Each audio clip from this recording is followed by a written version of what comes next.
गरिबांच्या मुलीवर बलात्कार करणाऱ्यांनो, मुख्यमंत्र्यांच्या पत्नीवर बलात्कार करा. ज्यांचं किमान माणूस पण शिल्लक आहे ना, अगदी किमान, त्यांच्याही कानांना ऐकवणार नाही असले हे वाक्य. हे वाक्य महाराष्ट्राच्या मुख्यमंत्र्यांच्या पत्नीबाबत भर कार्यक्रमात व्यासपीठावरून लाऊडस्पीकरवरून बोललं जातं, अगदी जोशात आणि तावातावात. हे सगळं करणारा कोणी विकृत पुरुष नसतो, बाई असते.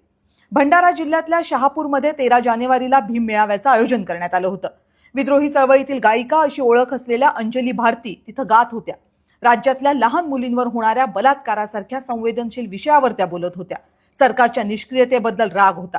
इथपर्यंत सगळं ठीक होतं, पण सरकारला जाग आणायची असेल तर मुख्यमंत्र्यांच्या पत्नीवर बलात्कार करा, म्हणजे त्यांना बलात्काराचं दुःख काय असतं ते कळेल, असलं संतापजनक वक्तव्य या बाईनं केलं.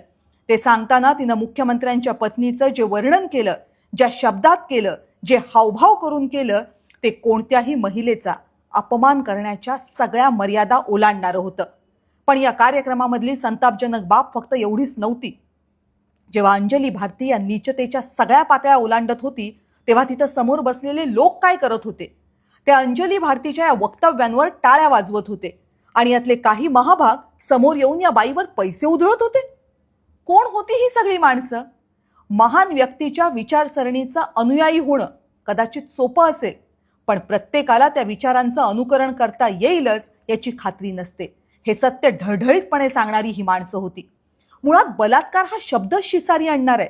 कोणत्याही महिलेसाठी या शब्दापेक्षा घृणास्पद दुसरं काहीही असू शकत नाही.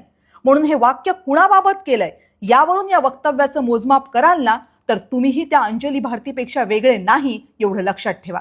एका महिलेच्या अत्याचाराबाबत संवेदना व्यक्त करण्यासाठी दुसऱ्या महिलेवर तोच घृणास्पद अत्याचार करण्याची जाहीर मागणी करणं, याला संताप नाही, विकृती म्हणतात. आणि विकृतीला जात धर्म असली लेबलं न लावलेली बरी. कारण विकृती जेव्हा विखार बनते ना, तेव्हा ती सगळ्यांना उद्ध्वस्त करते. म्हणून या असल्या विकृतींचा वेळीच बंदोबस्त केलेला चांगला.